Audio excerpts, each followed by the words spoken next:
안녕하세요. 한 주간의 주요 정책과 경제 이슈를 한눈에 짚어보는 위클리 이슈 포커스 시간입니다.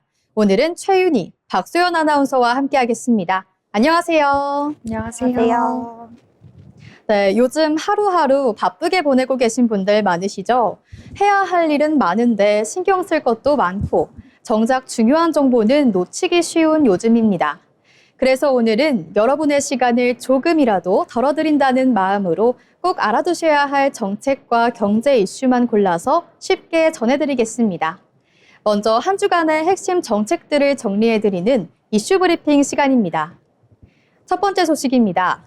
우리 기업들이 베트남 시장에서 의미 있는 성과를 냈습니다. 정부에 따르면 한국과 베트남 비즈니스 파트너십 행사에서 총 24건, 약 8,200만 달러 규모의 수출 계약이 체결되면서 역대 최대 실적을 기록했습니다. 특히 원전, 반도체, 그리고 바이오 등 첨단 산업 분야에서 협력 범위가 크게 확대됐는데요. 정부는 이번 성과가 단순히 수출을 넘어서 우리 기업의 해외 진출 기회로 넓히는 계기가 될 것으로 보고 있습니다. 다음 소식입니다. 아동수당 지급 대상이 확대됩니다. 기존 8세 미만이었던 지급 연령이 9세 미만으로 늘어나면서 더 많은 가정이 지원을 받을 수 있게 됐습니다.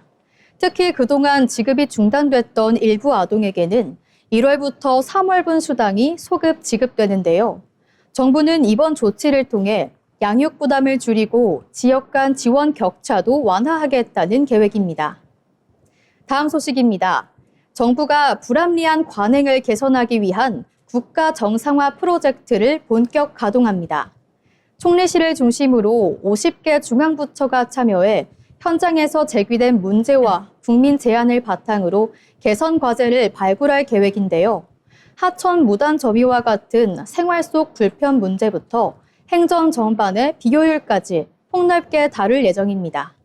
정부는 국민이 체감할 수 있는 변화를 만드는데 초점을 맞추겠다고 밝혔습니다.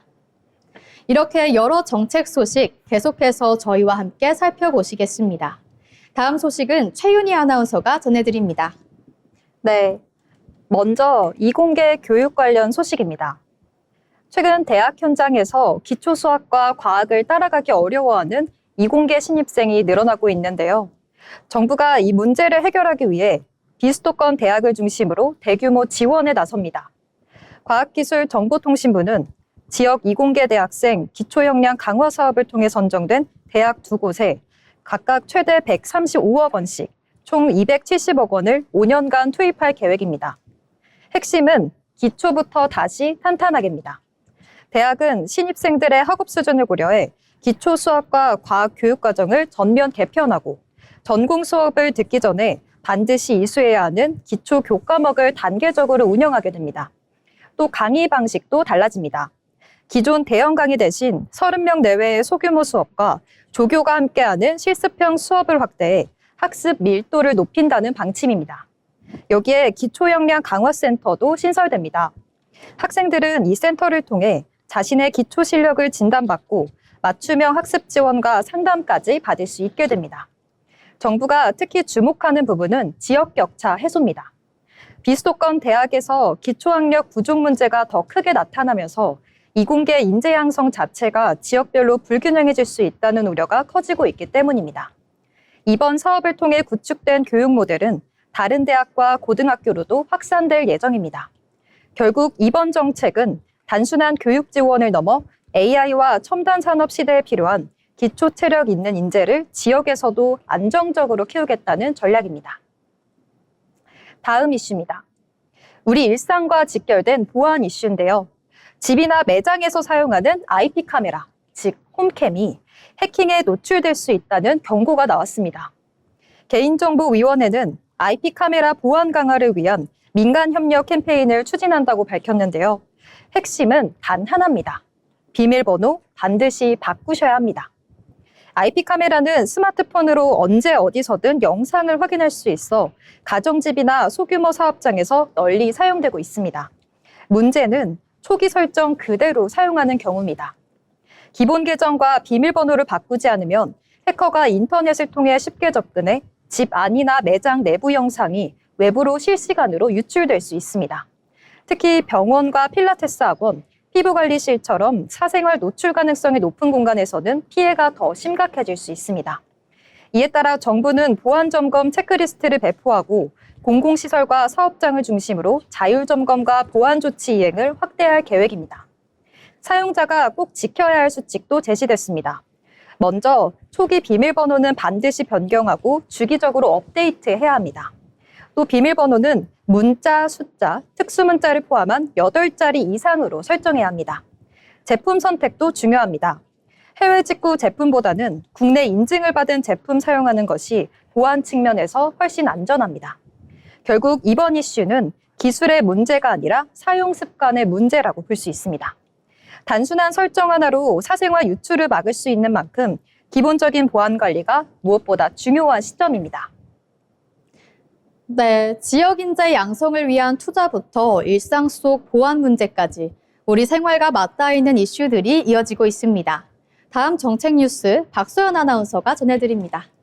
네, 수도권과 대기업 중심의 K자형 성장 흐름 속에 구조적 일자리는 감소하고 쉬었음 청년은 늘어나고 있는데요.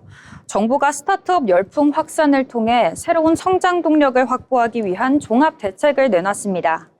구윤철 경제부총리 주재로 열린 비상경제본부 회의에서 관계부처가 합동으로 국가 창업시대 스타트업 열풍 조성 방안을 발표했습니다. 일자리 구조를 찾는 것에서 만드는 것 중심으로 바꾸고 지역과 기술, 생태계 전반의 창업 기반을 강화하는 것이 핵심입니다. 먼저 정부는 추경 2천억 원 규모를 활용해 모두의 창업 2차 프로젝트를 연내 추진합니다. 지역과 권역별 대국민 오디션을 통해 창업가를 발굴하고 최종 우승자에게는 10억 원 이상의 상금과 후속 투자를 연계할 계획입니다. 테크 창업의 거점이 될 창업도시도 새롭게 조성됩니다. 4대 과기원이 있는 대전과 대구, 광주, 울산이 우선 지정됐고 2027년까지 비수도권을 중심으로 6곳이 추가로 선정됩니다. 선정된 창업도시 안의 기업에는 최대 3억 5천만 원의 사업화 자금이 패키지로 지원됩니다. 이와 함께 정부는 모험자본 중개 플랫폼을 신설하고 500억 원 규모의 창업 열풍 펀드도 새로 조성합니다. 또한 창업 실패 이후 재도전을 돕기 위한 1조 원 규모의 재도전 펀드를 2030년까지 마련해 누구나 다시 도전할 수 있는 환경을 만들 방침입니다. 다음 소식입니다. 행정안전부가 고유가 피해지원금 1차 지급을 시작했습니다. 중동 정세 불안에 따른 고유가와 고물가로 어려움을 겪는 국민의 부담을 덜기 위함인데요. 이번 지원금은 국민의 70%를 대상으로 1인당 10만 원에서 최대 60만 원까지 차등 지급됩니다. 1차 지급 대상은 기초생활수급자와 차상위 계층, 한부모 가족 등 위기 대응 여력이 부족한 취약계층입니다. 기초수급자는 1인당 55만 원, 차상위 계층과 한부모 가족 대상자는 45만 원을 받습니다. 특히 비수도권이나 인구 감소 지역에 거주하는 경우 1인당 5만 원이 추가로 지급됩니다. 1차 신청은 5월 8일까지고 이 기간에 미처 신청하지 못한 취약계층은 2차 지급 기간에 다시 신청할 수 있습니다. 나머지 70% 국민을 대상으로 한 2차 신청은 5월 18일부터 7월 3일까지 진행되는데요. 정부는 건강보험료 등을 활용한 소득 선별 과정을 거쳐 구체적인 선정 기준을 5월 중에 발표할 예정입니다. 지원금은 신용 체크카드 충전과 선불카드, 지역사랑 상품권 가운데 원하는 방식으로 받을 수 있고 사용기한은 8월 31일까지입니다. 이때까지 사용하지 못한 금액은 자동으로 소멸되는 만큼 대상자들의 기간 내 신청과 사용이 필요해 보입니다. 네, 지금까지 한 주간의 주요 정책 이슈들 저희가 함께 짚어드렸는데요. 앞으로도 꼭 알아두셔야 할 정책 소식 계속해서 전해드릴 테니까요. 많은 시청 부탁드립니다. 지금까지 이슈 브리핑이었습니다.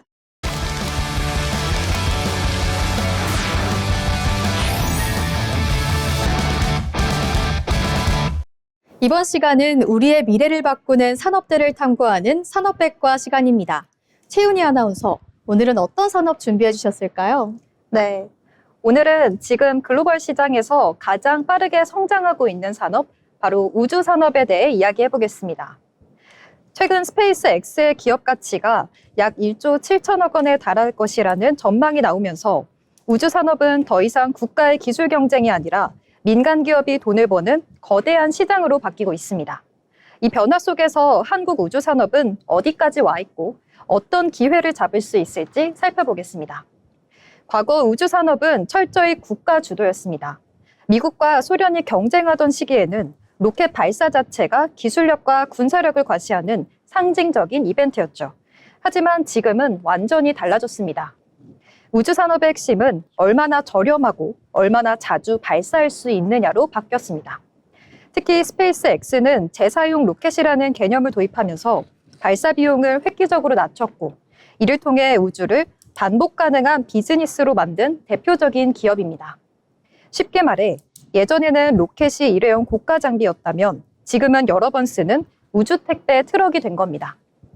이 변화로 인해 민간 기업들도 위성을 쏘고 데이터를 활용해 실제 수익을 창출할 수 있는 환경이 만들어졌습니다. 이 흐름 속에서 한국도 빠르게 움직이고 있습니다. 대표적인 사례가 바로 한국형 발사체 누리호입니다.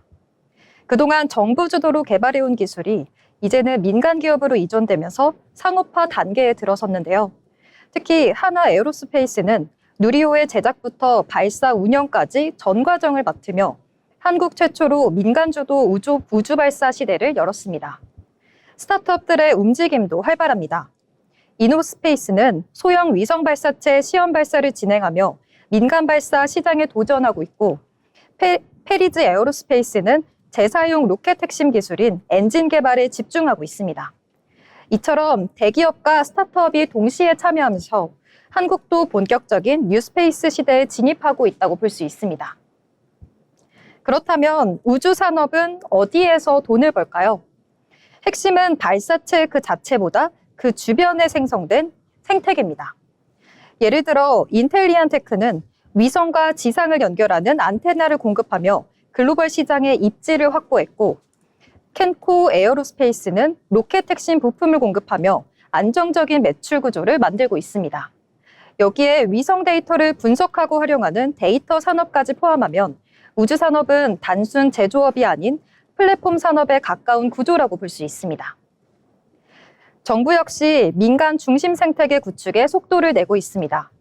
우주항공청은 향후 발사 횟수를 대폭 늘려 2030년대에는 연 20회 수준까지 확대하는 것을 목표로 하고 있습니다.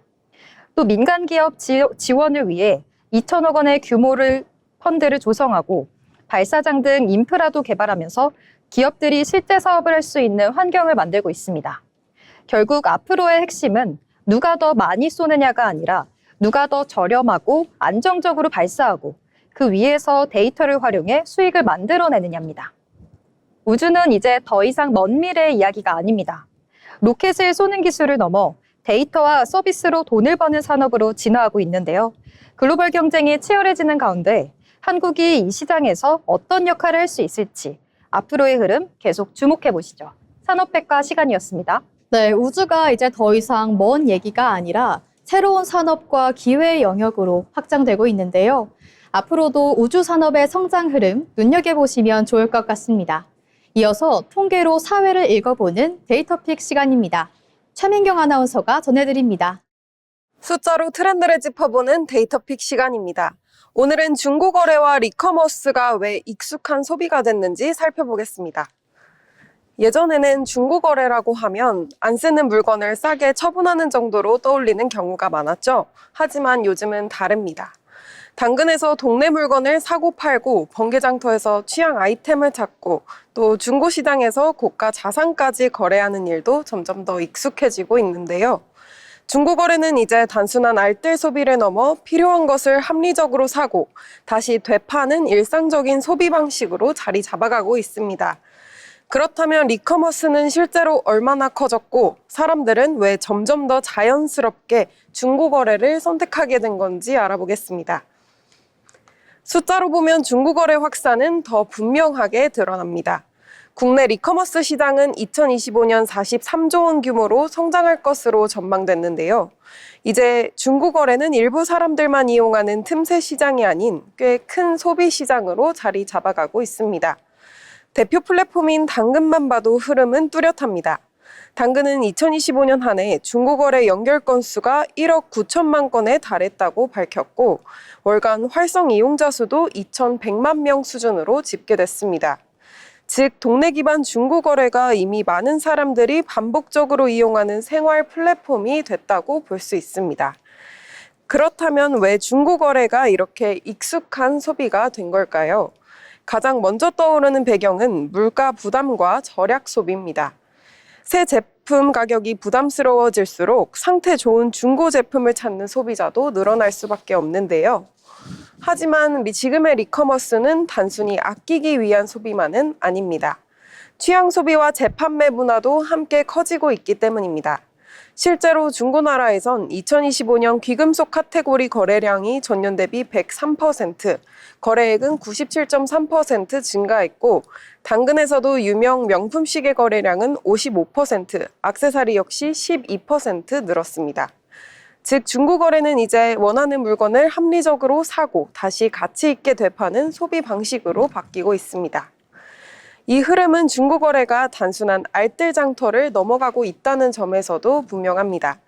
번개장터는 2025년 상반기 명품 거래액이 전년 대비 30% 증가했다고 밝혔는데요. 또 다른 보도에서는 같은 플랫폼의 상반기 거래액이 47% 증가했고 월간 이용자 수도 1,100만 명을 넘겼다고 밝혔습니다. 특히 패션과 명품, 한정판 굿즈처럼 취향과 희소성이 중요한 상품일수록 중고거래는 더 활발해지는 모습인데요. 이제 리커머스는 필요한 것을 합리적으로 구하고 다시 되파는 가치순환형 소비로 바뀌고 있다는 점을 볼 수 있습니다. 정리하면 중고거래와 리커머스는 많은 사람들이 일상적으로 이용하는 시장이 됐습니다. 다만 시장이 커질수록 남은 과제도 분명합니다. 최근 5년간 피해구제 신청은 번개장터 133건, 당근 125건, 중고나라 77건으로 집계됐고 경찰청 자료 기준 직거래 사기 건수도 2021년 8만 건에서 지난해 12만 건으로 증가했습니다. 즉 이제 리커머스의 다음 경쟁력은 얼마나 크냐보다 얼마나 믿고 거래할 수 있느냐가 가능성이 될 것 같습니다. 중고거래가 익숙한 소비가 된 만큼 앞으로는 신뢰와 안전이 시장 성장의 핵심 조건이 될 것으로 보입니다. 지금까지 데이터픽 시간이었습니다.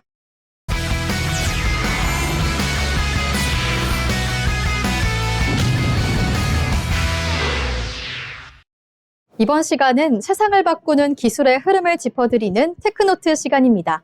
박소연 아나운서, 오늘 어떤 소식 준비해 주셨을까요? 네, 오늘 테크노트에서 소개해드릴 기술은 스스로 기억하고 학습하는 AI입니다. 매일 같은 질문에 같은 답을 하면서도 어제 무엇을 했는지 기억하지 못하던 AI가 이제는 사람처럼 자신의 경험을 차곡차곡 쌓아가는 단계에 접어들었습니다. 최근 구글 클라우드 AI 리서치 팀이 발표한 새로운 메모리 프레임워크가 그 주인공인데요. 단순히 정보를 외우는 게 아니라 성공한 풀이와 실패한 풀이를 모두 기록해 다음에 비슷한 문제를 만났을 때 더 똑똑하게 대처하는 AI의 노하우 노트. 그 이름은 바로 리즈닝 뱅크입니다. 이 기술의 세계를 오늘 테크노트에서 자세히 풀어드립니다. 먼저 우리가 써오던 AI의 한계를 한번 짚어보겠습니다. 챗 GPT 같은 인공지능과 대화를 해보신 분이라면 한 번쯤 느끼셨을 겁니다. 어제 분명 알려준 내 취향을 새 창을 열면 또다시 잊어버리고 있다는 걸 말입니다.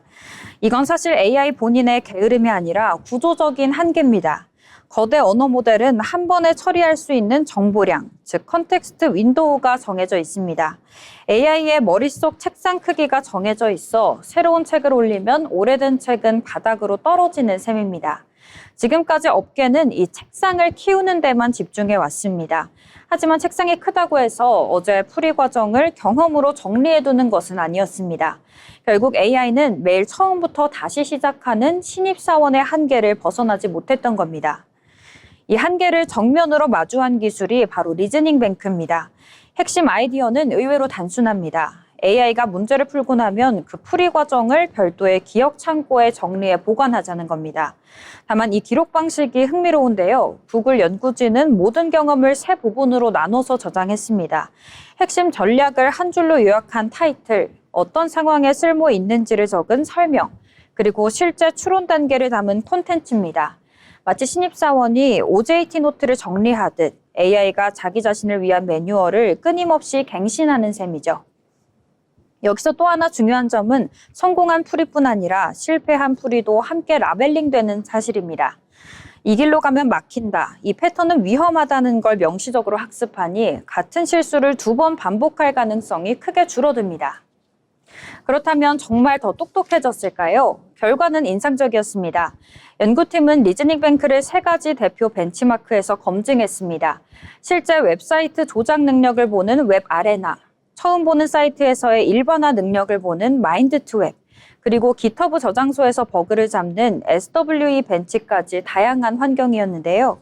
결과는 일관됐습니다. 메모리가 없던 기존 에이전트보다 웹 작업에서는 8.3%, 코드 수정에서는 4.6% 더 높은 성공률을 기록했습니다. 특히 매츠라는 메모리 강화 기법을 결합하자 웹 아레나 성공률은 46.7%에서 56.3%까지 약 10%포인트나 상승했습니다. 무엇보다 의미 있는 변화는 같은 실수를 반복하는 비율이 크게 줄었다는 점입니다. 그렇다면 이 기술이 우리 일상에 들어오면 어떤 변화가 생기게 될까요? 가장 빠르게 적용될 분야는 고객 응대 챗봇입니다. 한번 상담을 마치면 맥락이 사라지던 기존과는 달리 이 고객은 작년에 환불 분쟁이 있었던 분이라는 맥락을 자동으로 떠올려 응대할 수가 있게 됩니다. 코딩 보조 AI 역시 훨씬 강력해집니다. 같은 프로젝트에서 2번째 버그를 만났을 때 지난번에 어떻게 해결했는지 스스로 떠올리는 거죠. 의료 AI에서는 환자의 진료 이력을 장기 메모리에 보관해 처방의 충돌을 사전에 경고할 수 있고, 자율주행 분야에서는 한 차량이 겪은 위험 정보를 다른 차량들이 함께 학습하는 일종의 집단 지성도 가능해집니다. 국내에서도 이 흐름은 빠르게 이어지고 있습니다. 네이버의 하이퍼클로바 X, 카카오의 카나나, LG AI연구원의 엑사원 모두 자체 메모리 모듈을 강화하는 방향으로 연구를 확장하고 있습니다. 지금까지의 AI 경쟁이 얼마나 큰 모델이었냐면 앞으로의 경쟁은 얼마나 깊은 경험을 쌓았는가로 바뀌고 있습니다. 단순히 똑똑한 AI를 넘어 어제의 실수를 기억하고 오늘 더 나은 대답을 내놓는 동료. 그런 AI가 우리 곁에 한 발짝 더 다가오고 있습니다. 지금까지 세상을 바꾸는 기술 테크노트였습니다. 네, 이제 인공지능이 단순히 학습하는 걸 넘어서 스스로 경험을 쌓으면서 진화하는 단계까지 나아가고 있는데요. 앞으로도 이 AI 기술, 우리 삶에 어떤 변화를 가져올지 주목해 보시면 좋을 것 같습니다. 이어서 기술로 혁신을 주도하는 인물을 소개하는 테크인 시간입니다. 오늘은 어떤 분을 만나볼 수 있을까요? 하경란 아나운서가 전해드립니다. 기술 혁신을 이끄는 인물을 소개해드리는 테크인입니다. 요즘 AI 하면 가장 먼저 떠오르는 이름은 아마 챗GPT일 것 같은데요. 그런데 요즘 글로벌 AI 시장에서 챗GPT만큼 빠르게 치고 올라오는 회사가 있습니다. 바로 클로드입니다. 이 클로드를 만든 회사 엔트로픽 오늘 소개해드리겠습니다. 오늘 테크인에서 만나볼 인물은 엔트로픽의 공동 창업자이자 CEO 다리오 아모데입니다. 그는 원래 오픈AI의 핵심 연구자였는데요. GPT-3 개발에 참여했고 연구 부문 부사장까지 맡았던 인물입니다. 그런 챗GPT를 함께 연 사람이라고도 볼 수 있겠는데요. 그런데 2021년 그는 오픈AI를 떠나게 됩니다. 왜였을까요? 바로 AI를 더 빠르게 키울 것인지 아니면 더 안전하게 만들 것인지가 핵심이었습니다. 아모데이는 엔트로픽이라는 회사를 새로 세우게 되는데요. 엔트로픽의 핵심 키워드는 AI 안전, 그리고 신뢰할 수 있는 AI였습니다. AI가 똑똑해지는 것도 물론 중요하지만 아모데이는 여기에 AI가 누구에게 통제를 받는지에 대한 질문을 던진 셈입니다. 그는 소수의 기업 또 소수의 사람들이 AI의 미래를 결정하는 구조에 불편함을 느꼈다고 말해옵니다. 그래서 엔트로픽은 처음부터 조금 다른 길을 선택했습니다. 대표적인 개념이 헌법적 AI입니다. AI에게도 원칙을 주자는 건데요. 인간 사회가 받아들일 수 있는 기준 안에서 답하는 AI를 만들자는 겁니다. 이 철학은 미국 국방부와의 갈등에서 더 선명하게 드러났습니다. 미국 국방부는 엔트로픽의 AI 제품 사용을 원했는데요. 하지만 엔트로픽은 몇 가지 사용 방식에 선을 그었습니다. 시민을 감시하는 일, 또 그리고 인간 판단 없이 무기를 움직이는 일 등이었는데요. 이런 영역에서 AI가 쓰여서는 안 된다는 입장이었습니다. 한편 오픈AI는 국방부와 계약을 맺었죠. 오픈AI도 안전장치를 강조했지만 시장은 두 회사의 선택을 다르게 바라봤습니다. 오픈AI는 국가 안보를 선택한 회사로 또 엔트로픽은 위험한 사용처의 브레이크를 건 회사로 평가받았습니다. 그런데 이 선택이 시장에서 손해로만 이어지지는 않았습니다. 오히려 엔트로픽의 기업용 AI 시장에서 빠르게 존재감을 키우고 있는 상황인데요. 개인 이용자 시장에서는 아직 챗GPT가 강합니다. 구글 제미나이도 만만치 않은 상황이죠. 하지만 기업 시장은 조금 다릅니다. 소프트웨어 개발 또 금융, 법률 같은 전문 업무 영역에서 클로드가 강점을 보인다는 평가가 나옵니다. 복잡한 내용을 정리하고 또 코드를 짜고 업무 흐름까지 처리하는 데 강하다는 평가가 나옵니다. 투자자들의 관심도 커졌습니다. 최근에는 엔트로픽의 기업 가치가 오픈AI에 근접했다는 평가까지 나옵니다. 누가 더 많은 이용자를 모으느냐 하는 싸움에서 누가 더 믿을 수 있는 AI를 제공하느냐 하는 싸움으로 옮겨가고 있다는 평가입니다. 여기서 또 하나 주목할 이름이 있습니다. 바로 미토스인데요. 엔트로픽은 소프트웨어와 컴퓨터 시스템의 취약점을 찾아내는 모델인 미토스를 개발했습니다. 그런데 전면 공개하지 않기로 밝혀 화제가 됐는데요. 너무 강력한 기술은 좋은 일에 쓰일 수 있지만 또 안 좋은 일에도 쓰일 수 있기 때문이라는 입장이었습니다. 수십억 달러를 들여 만든 모델이더라도 위험하다면 공개를 제한한다는 선택이었습니다. 이 선택은 엔트로픽의 이미지를 한 번 더 강화했는데요.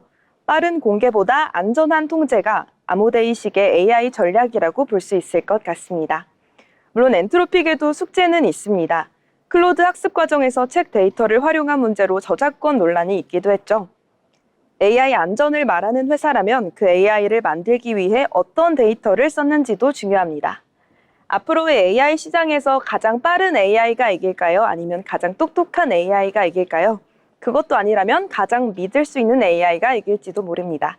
오늘 테크인에서는 다리오 아모데이 전해드렸습니다.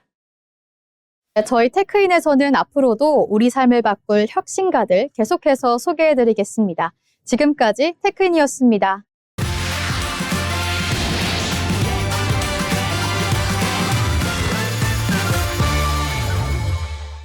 이어서 주식 초보와 함께 걷는 투자 길잡이 머니루트 시간입니다. 오늘도 주식과 경제 이야기 간단하게 풀어드리려고 하는데요. 먼저 경제 뉴스 저와 함께 살펴보겠습니다. 최근 우리 경제가 반도체 호황에 힘입어 단기적으로는 회복 흐름을 보이고 있습니다. 실제로 올해 1분기 경제 성장률은 시장 전망치를 웃도는 수준을 기록하면서 긍정적인 신호도 나타나고 있는데요. 하지만 경제 기초 체력은 오히려 악화되고 있다고 합니다. 경제협력개발기구 OECD는 한국의 잠재 성장률이 올해 1%대 초반까지 하락할 것으로 전망했습니다. 잠재 경제 성장률은요, 물가 상승 없이 달성할 수 있는 최대 성장 수준을 의미하는 지표인데요. 이 수치가 낮아진다는 것은 경제의 구조적 성장 능력이 약해지고 있다는 뜻입니다. 실제로 우리나라 잠재 성장률은 10년 넘게 하락세를 이어오고 있으며 주요 국가의 격차도 점차 확대되는 추세입니다. 특히 반도체 중심의 성장 구조가 이어지면서 특정 산업에 대한 의존도가 높아지고 있다는 점도 위험 요인으로 지적되고 있습니다.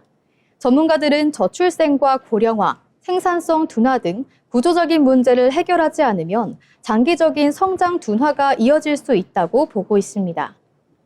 이렇게 이번 주 주요 경제 뉴스 살펴봤는데요. 이번엔 주식 투자의 기초를 짚어보는 주린이 가이드 시간입니다. 한다원 아나운서가 전해드립니다. 주린이들을 위한 쉽고 친절한 주식 설명 시간 주린이 가이드입니다. 주식을 하다 보면 PER이라는 단어 한 번쯤 들어보셨을 텐데요. 숫자는 자주 보이는데 이게 좋은 건지 나쁜 건지 헷갈리셨던 분들 많으실 겁니다.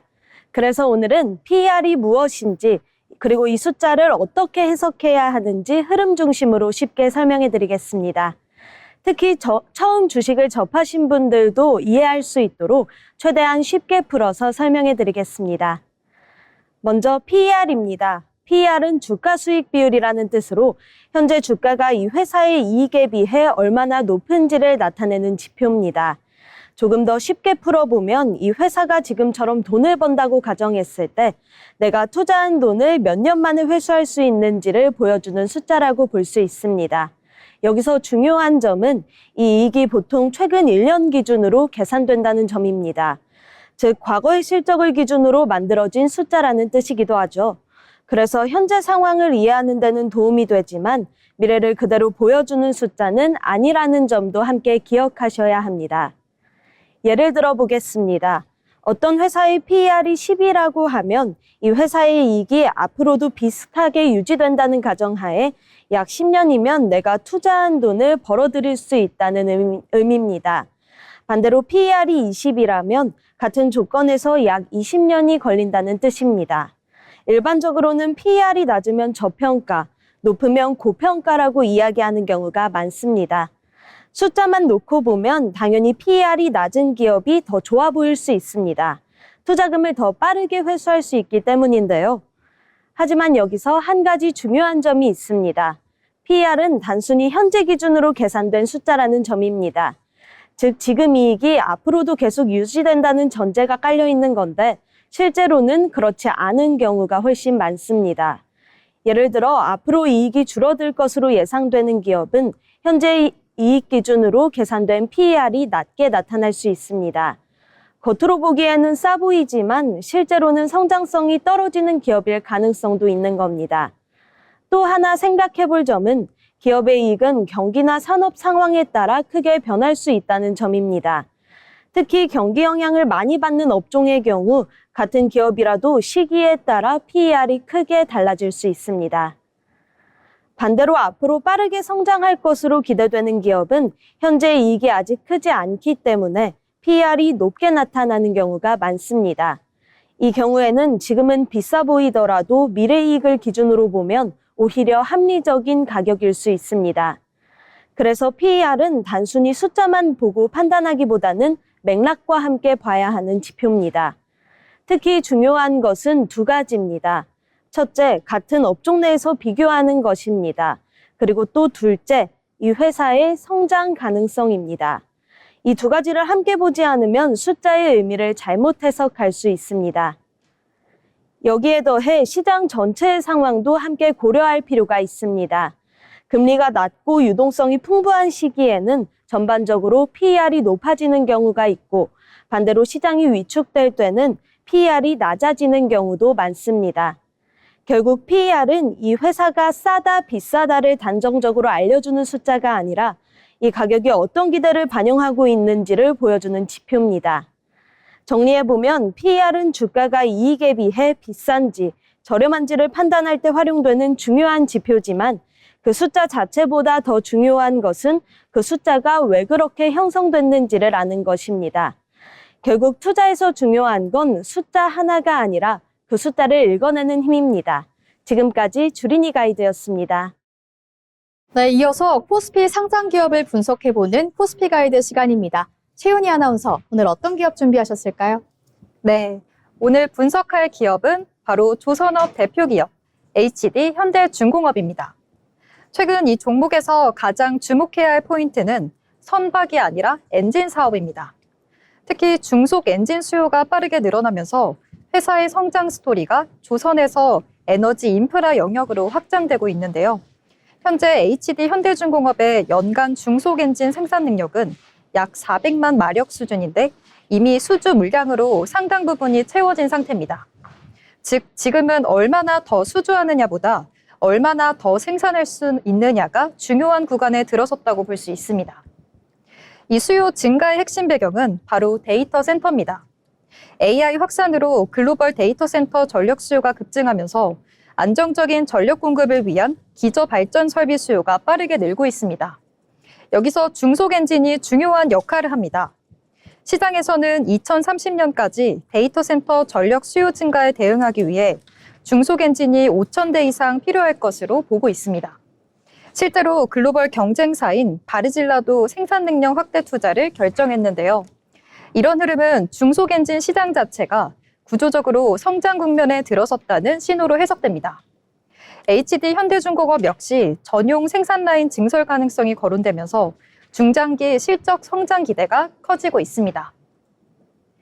또 하나 주목할 부분은 바로 사업 포트폴리오 확장입니다. 최근 HD 현대는 미국 해군연구청과 연구개발 과제를 수주하며 방산 분야에서도 존재감을 키우고 있습니다. 특히 AI 기술을 활용해 함정의 성능과 생존성을 예측하는 기술 개발에 참여하면서 단순 조선 기업을 넘어 첨단 해양 기술 기업으로 포지셔닝이 바뀌고 있는 모습인데요. 이는 향후 고부가 가치 사업 비중 확대와 함께 밸류에이션 재평가로 이어질 수 있는 부분입니다. 다만 리스크 요인도 있습니다. 먼저 엔진 생산 능력 확대를 위한 설비 투자 부담이 존재합니다. 또 조선업 특성상 글로벌 경기와 발주 사이클에 영향을 받는다는 점도 여전히 중요한 변수인데요. 특히 현재 기대감이 중장기 성장에 기반하고 있는 만큼 실제 증설과 실적 반영 시점까지의 시간차도 고려할 필요가 있겠습니다. 정리하면 HD 현대중공업은 데이터 센터 확산에 따른 전력 인프라 수요 증가 속에서 엔진 사업을 중심으로 새로운 성장 국면에 진입한 기업입니다. 단기적으로는 증설 여부, 중장기적으로는 에너지 인프라 시장에서의 점유율 확대가 핵심 포인트입니다. 다만 투자 부담과 업황 변수는 지속적으로 체크해 볼 필요가 있습니다. 투자는 본인 판단과 책임하에 하시길 바랍니다. 지금까지 코스피 가이드였습니다. 네, 이렇게 전통 산업을 살펴봤다면 이번에는 디지털 자산 시장도 함께 짚어보겠습니다. 박소연 아나운서, 오늘 어떤 시장 준비해 주셨을까요? 네, 오늘 코인 가이드에서 함께 살펴볼 주제는 암호화폐 시장의 흐름을 한눈에 볼 수 있는 핵심 지표, 바로 비트코인 도미넌스입니다. 최근 비트코인이 주요 가격대를 다시 회복하면서 시장의 자금이 어디로 흐르고 있는지에 대한 관심이 다시 커지고 있는데요. 이때 시세 뉴스에 꼭 따라붙는 표현이 바로 BTC 도미넌스 58%입니다. 이 숫자가 대체 무엇을 뜻하는지, 또 우리는 이 지표를 어떻게 읽어야 하는지 차분히 짚어보도록 하겠습니다. 먼저 가장 기본적인 정의부터 살펴보겠습니다. 도미넌스를 영어 그대로 풀면 지배력이라는 뜻인데요. 간단히 말해 전체 암호화폐 시가총액에서 비트코인이 차지하는 비중을 백분율로 나타낸 지표입니다. 현재 글로벌 암호화폐 시가총액은 약 2조 6,840억 달러, 우리 돈으로 약 3,700조 원 규모입니다. 이 가운데 비트코인이 58.2%, 이더리움이 10.5%를 차지하고 있어 단 두 자산이 전체 시장의 70%가량을 점유하고 있습니다. 그렇다면 이 도미넌스 숫자가 왜 중요한 걸까요? 바로 시장의 자금 흐름을 보여주는 신호등 역할을 하기 때문입니다. 도미넌스가 올라가면 투자자들이 알트코인 대신 비트코인으로 몰린다는 의미인데요. 시장이 불안하거나 거시 변수가 클 때 자주 나타나는 패턴이고, 특히 기관 투자자가 시장에 들어올 때 도미넌스가 먼저 오르는 경향이 관찰됩니다. 과거 흐름과 비교해보면 이 패턴이 더욱 또렷해집니다. 2017년 ICO 광풍 시기에는 도미넌스가 40% 아래까지 떨어졌는데요. 신생 알트코인이 우후죽순 쏟아지면서 비트코인의 비중이 급격히 줄어든 결과였습니다. 2021년 알트 시즌에도 도미넌스는 42% 부근까지 하락했고, 이 시기에는 도지코인과 시바이누 같은 밈코인이 시장을 흔들었습니다. 반대로 시장이 패닉에 빠질 때는 도미넌스는 65% 이상으로 치솟곤 했습니다. 2022년 루나 사태나 FTX 거래소 파산 같은 위기에서 자금이 비트코인으로 도피한 결과인데요. 이처럼 도미넌스는 시장 심리의 변화까지 반영하는 지표로 활용되고 있습니다. 그렇다면 지금 시점에서 투자자가 봐야 할 포인트는 무엇일까요? 정리해보면 세 가지입니다. 첫째, 도미넌스가 55% 아래로 내려가는지 여부입니다. 이 구간을 깨고 내려가면 알트 시즌 본격화 가능성이 커지기 때문입니다. 둘째, 비트코인 7만 달러 지지선이 유지되는지입니다. 이 선이 흔들리면 시장 전반의 분위기가 무너질 수 있습니다. 셋째, 이더리움과 솔라나 같은 메이저 알트의 거래량 변화입니다. 자금 순환의 가장 빠른 신호기 때문이죠. 이 세 가지 흐름을 함께 보면 시장의 방향성을 더 입체적으로 읽을 수 있습니다. 비트코인 도미넌스는 시장 참여자들이 어디에 베팅하고 있는지를 보여주는 지도와도 같습니다. 이 지표를 함께 살피시면 시장의 흐름이 훨씬 입체적으로 다가올 겁니다. 지금까지 코인 가이드였습니다. 네, 오늘의 머니루트는 여기까지입니다. 이어서 일상에 필요한 다양한 정보를 전해드리는 라이프 플러스 시간입니다. 최진영 아나운서가 전해드립니다. 일상에 필요한 다양한 정보를 전달해드리는 라이프 플러스 시간입니다. 운전하시는 분들이면 항상 신경이 쓰일 수밖에 없는 게 하나 있죠. 바로 기름값인데요. 하지만 요즘 점점 올라가는 기름값 때문에 운전하기가 부담스러워 하시는 분들도 참 많으실 겁니다. 오늘 라이프 플러스에서는 그러한 운전자들의 부담을 조금이라도 덜어드리고자 자동차 기름값을 아끼는 꿀팁을 소개해드리겠습니다. 최근 운전하시는 분들에게는 아주 반갑지 않은 소식이 하나 전해졌습니다. 바로 기름값이 다시 2,000원을 돌파했다는 소식인데요. 정부의 석유 최고가격제 시행에도 불구하고 기름값은 좀처럼 내려갈 기미를 보이지 않고 있습니다. 지난 25일 한국석유공사 유가정보 시스템 오피넷에 따르면 4차 최고가격제를 시행한 첫날 오전 9시 기준 전국 평균 경유가격은 리터당 2,000.1원을 기록했습니다. 경유 가격이 리터당 2,000원을 넘어선 것은 2022년 5월 이후 처음이라고 하는데요. 경유뿐만 아니라 휘발유, 등유 등 다른 유종 역시 상승 흐름을 보이고 있습니다. 그래프를 보면 18일부터 25일까지 약 일주일간 경유를 포함한 모든 유종의 가격이 상승하고 있는 것을 알 수 있는데요. 이처럼 유가 부담이 점점 커지면서 서울 지역에서는 지하철, 버스 등 대중교통 이용이 약 5% 가까이 증가하는 등 일상 풍경도 달라지고 있습니다. 날이 갈수록 올라가는 기름값에 자가용을 운전하지 않는 사람들이 늘어나고 있는 겁니다. 하지만 살다 보면 운전을 꼭 해야만 하는 상황이 생길 때도 있죠. 특히나 기름값도 비싼 요즘 같은 시기에 운전을 해야 한다면 재정적인 부담감에 스트레스가 이만저만이 아닐 텐데요. 늘어나는 유류비 지출을 조금이라도 줄이기 위해 고민하고 계신 분들도 참 많으실 것 같습니다. 그렇다면 어떻게 하면 기름값을 최대한 아낄 수 있을까요? 지금부터 그 방법 몇 가지를 소개해드리겠습니다. 첫 번째 방법은 급출발과 급가속을 피하는 겁니다. 급출발과 급가속을 할 경우 일반 주행 대비 약 30%의 연료를 더 소모하게 돼 연비를 크게 낮추는 가장 큰 원인 중 하나입니다. 그러므로 출발 시 약 5초간 시속 20km까지 천천히 가속하고 멈출 때는 엑셀에서 미리 바를 때는 탄력 운전을 하는 습관이 연비를 줄이는 데 큰 도움을 줄 수 있습니다. 두 번째는 일정 속도를 유지하는 겁니다. 특히 고속도로에서 일정한 속도를 유지하며 정속 주행을 하면 연비가 크게 향상되어 기름값을 절약할 수 있습니다. 차에 크루즈 모드 기능이 있다면 그 기능을 활용하시는 것도 좋은 방법이 될 수 있겠습니다. 세 번째는 타이어 공기압을 주기적으로 점검하여 타이어에 공기를 채우는 겁니다. 공기압과 연비가 무슨 상관이 있지? 하고 의아해하시는 분들도 있으실 것 같은데요. 한 연구에 따르면 적정 공기압 대비 20% 적은 공기압을 가진 타이어의 경우 약 4%의 연비가 저하되는 것으로 나타났습니다. 공기압이 낮을 경우 타이어와 도로의 접촉면이 넓어져 저항이 커지면서 연비에 악영향을 미치는 겁니다.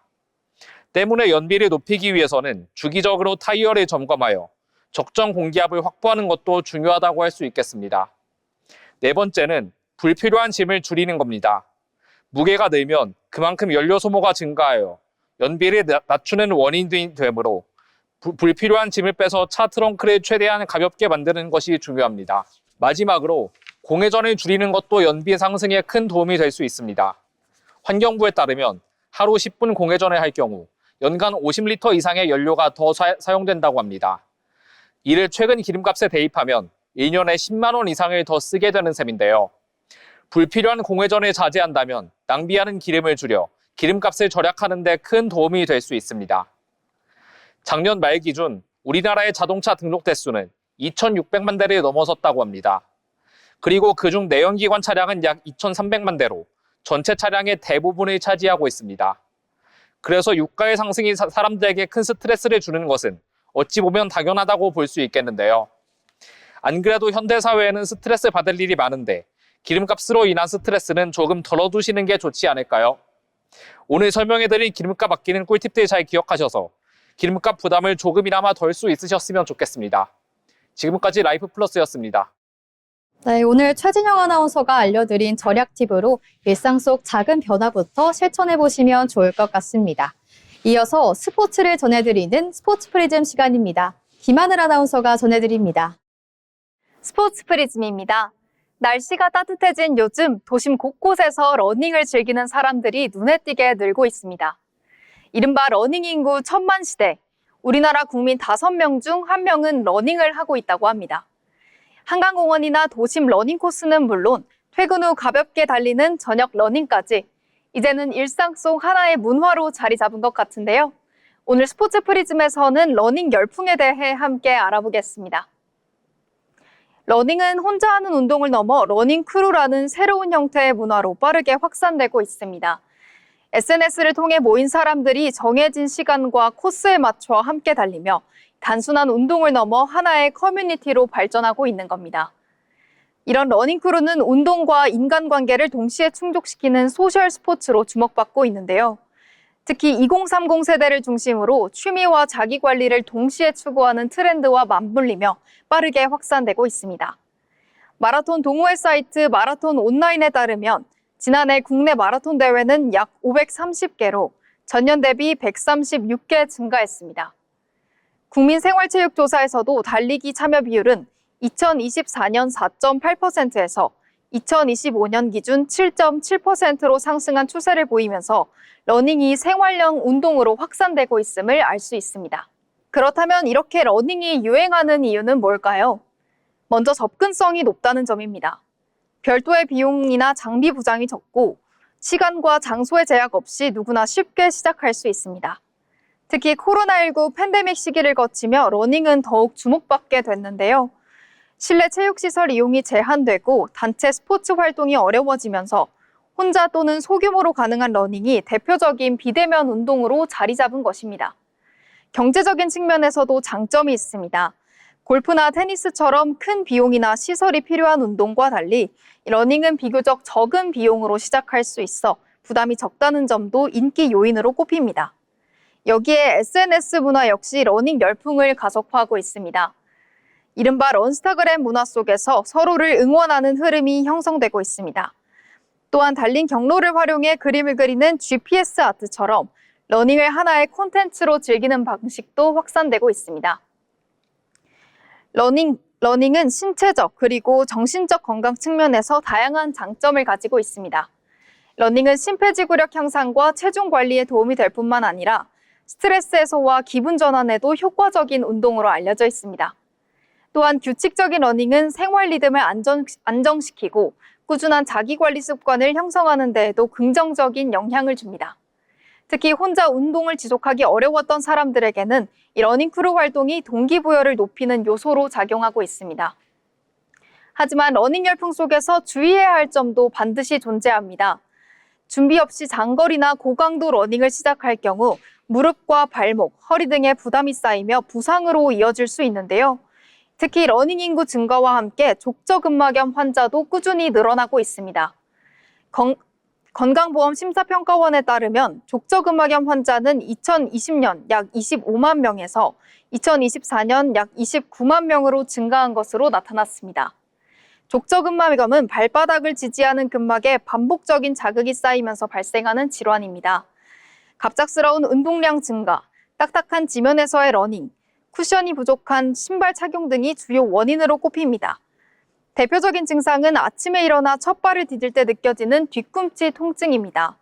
증상이 심해질 경우 일상생활에도 영향을 줄 수 있어 초기 관리가 굉장히 중요합니다. 부상을 예방하기 위해서는 러닝 강도를 갑자기 높이기보다 점진적으로 늘려나가는 것이 필요합니다. 족저근막염은 보존적 치료로 대부분 호전되지만 회복은 서서히 진행됩니다. 통증이 있다고 무리하게 운동을 지속하면 오히려 회복이 늦어질 수 있기 때문에 통증이 있을 때 며칠간 발을 쉬고 냉찜질을 하는 것이 도움이 됩니다.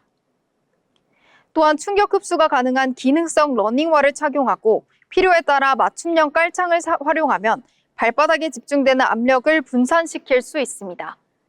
운동 전후 스트레칭을 통해 발바닥과 종아리 근육을 충분히 이완시켜주는 것도 중요한데요.